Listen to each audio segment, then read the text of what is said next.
Alright, just doing a quick review of this Frigidaire refrigerator that's not cooling. It's a stand-up freezer.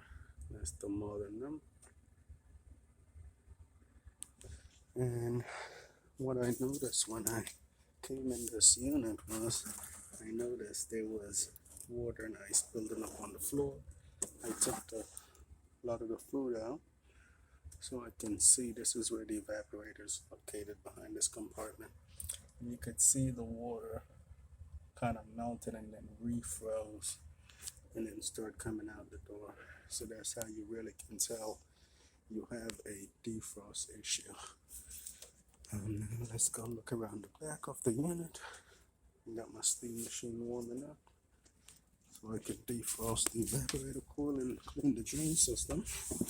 Alright, so back here you have the compressor.